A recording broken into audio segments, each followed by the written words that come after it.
Growing up in Alaska means growing up close to various cultures, smaller communities, and rural or urban life.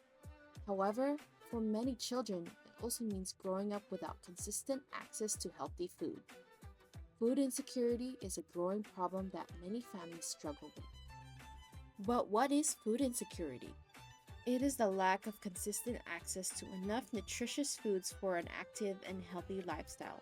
And in Alaska, it is a significant problem due to high import costs, long supply chains, and remoteness.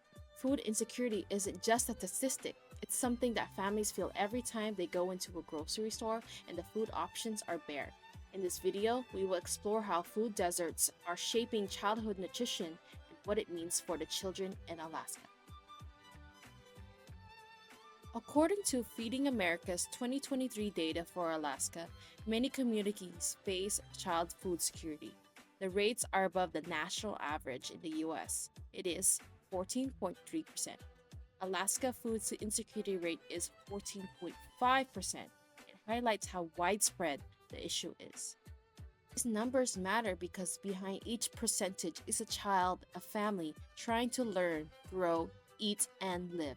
The trends contribute like inflation, cost of living, low-income housing, and that families spend about a third of their income on groceries. And in rural communities, the prices are multiplied even more. SNAP backlogs for applicants that are waiting for their benefits will then turn into other food programs and resources to help relieve some of that burden. In Alaska's most remote villages, one missed plane can mean bare grocery shelves. In the village of St. Paul, more than 20,000 pounds of groceries were stranded in Anchorage when weather delayed flights, forcing the store to throw away a quarter of the shipment. Logistics are fragile, but when flights are delayed, fresh produce dwindles, leaving families with fewer options to choose from.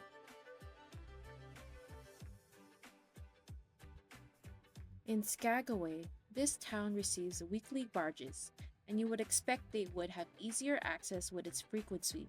However, locals still resort to flying in groceries using online services via Instacart. The produce is overpriced, many items are perishable and rot in storage, and residents share that they haven't shopped in the local store for a year due to the quality of the products. The problem isn't always no transportation, it's the cost, quality, turnover, and the seasonality of products.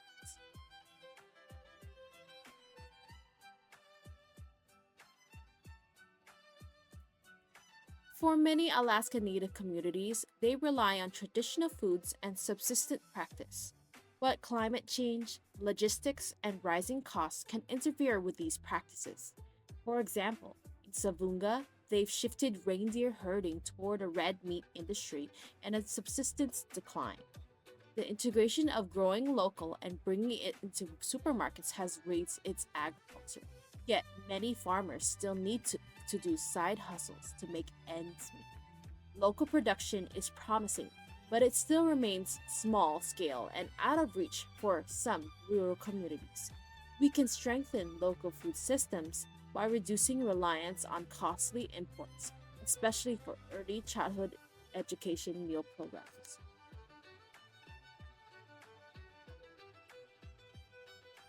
When children start school without consistent access to fresh, nutritious, culturally relevant foods, the consequences start to form a ripple effect. Slower development, poorer health, and disrupted learning. In Alaska, these effects are magnified by geography and cost. By addressing food deserts in early childhood education, it isn't just about the meals provided, but it's about equity, opportunity, culture, and the future of our younger generation. I have invited local expert Selena Atkins to share her experience and expertise for this ongoing issue in Alaska. Understanding the problem. In your experience, what are the biggest nutritional challenges facing young children in Alaska? In my experience, the biggest challenge facing Alaska youth with getting access to food is once you get off the road system, it is very hard to get fresh food and the price of that food skyrockets significantly. And even in the major hub centers, the price of food has gone up beyond what nutritional assistance can help provide. We're seeing a huge strain on our other assistance programs like the food bank and stuff like that. And then getting access outside of population hubs to food banks is even harder. So it's just the cost of food, I would say would be the hardest. How do food deserts or food mirages affect families in the area? Most of Alaska outside of the major population centers would be qualified as food deserts, where there is only one, if that, local grocery store, and they are not national chains. So people are moving hundreds of miles to get access sometimes to more than one option of food. And in the major population centers, a lot of the lower income areas would be qualified as a food mirage, where there is less access to a grocery store with healthy foods and more access to fast food options. And the fast food options are often significantly cheaper than going to the grocery store. But people without a car often have to go several miles and take multiple buses in order to get to a grocery store, especially as we've had here in Anchorage 2 stores that have closed down within the last 5 years, reducing the access in pretty low-income neighborhoods to the foods that they have available. Have you seen changes in food availability when flights are delayed or supplies run out? When accessing food in Alaska, we are off most delivery systems. So most of our food is coming in via barge or via plane. It is very little that is coming up through the road system. So when things happen and there are delays, there is a significant shortage of foods that you can sometimes find. For example, during the pandemic, we were running out of foods long before the lower 48 when supply chains were starting to be compromised. During the last major earthquake, there was pretty significant concerns at the time of the port being damaged, and we would become isolated. And Anchorage and the Kenai are 2 of the biggest hubs to get food into Alaska, and then it needs to be shipped out to the villages, which takes time and costs money. So as the cost of fuel prices go up for both road traffic and airlines, it also increases the cost of food and makes it even more scarce when there are problems either at the port, with the barges, or with flights being delayed due to the weather. Impact. In your experience, what was it like having limited access to fresh foods? Personally grew up on the Aleutian, so everything came in through barge. And we would play a game of would the milk come in before it was expired. And multiple times during my childhood, we would be on powdered milk due to the fact that we could not get fresh milk within a reasonable time period. We would also very rarely get fresh produce all that way out, and what it was be the root vegetables, but we never got things like berries or grapes at a reasonable cost. And I've heard that most of the villages are still living in those kind of conditions. Cultural relevance. How important it is for childcare programs to serve traditional foods? I think it is highly important that childcare centers that are serving Native populations have access to serve traditional foods. Food has long been studied as bringing a tie to culture, and given the fact that so much of the Native cultures have been lost in the last couple of generations, giving both our students and their families access to those traditional foods can help bring out stories, can help bring out memories, and can help build this next generation with the knowledge of what those traditional foods are. That includes getting access to moose when we can get it, getting access to caribou when we can get it, fish, berries, and having special guests come in and show kids and their families how to make things like a guduk or jams, or how to store berries at the end of the summer. What barriers do providers face in offering Alaska Native foods? The biggest barrier to serving traditional Alaska Native foods is the fact that we do not have a USDA approved butchering facility in the state of Alaska. It takes a lot of expense for people to get that kind of certification, and childcare centers cannot serve food that has not been butchered without being at a USDA facility unless it's been donated, and there's not a lot of call for donations in Anchorage. There is a tribe up north that is trying very hard to get a USDA certified butcher system going so they can harvest their own meat and then sell it.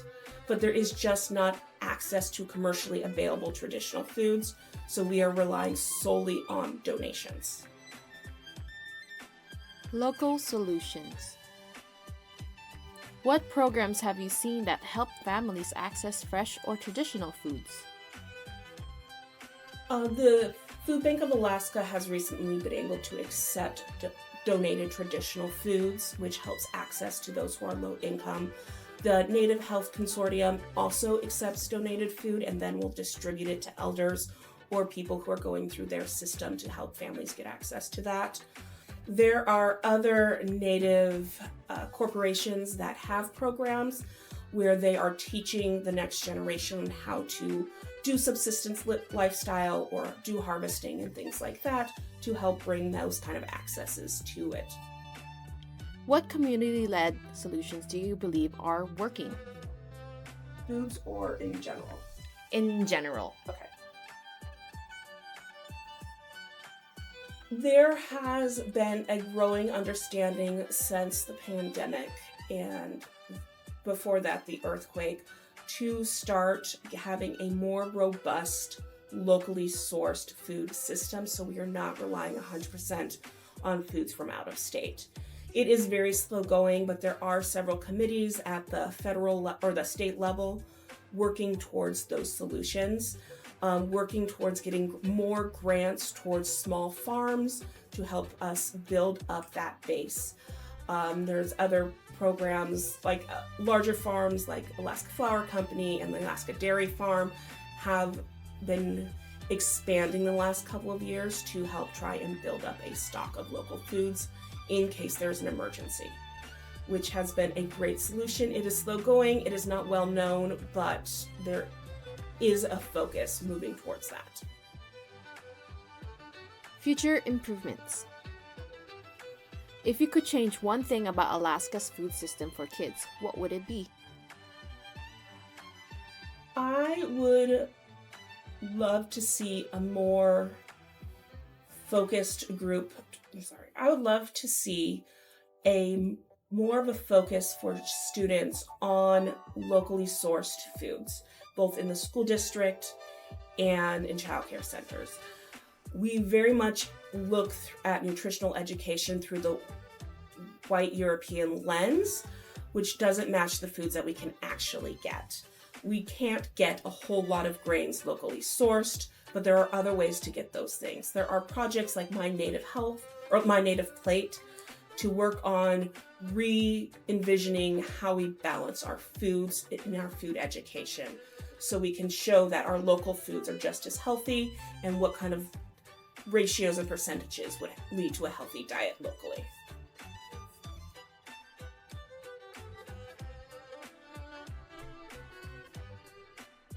In conclusion, every child in Alaska deserves the fuel to learn, grow, and thrive. That fuel is about bringing fresh produce, culturally rooted meals, and access regardless of where we live. So the question is, what will we do? Let's stand up, speak up, and build food systems where no child goes hungry.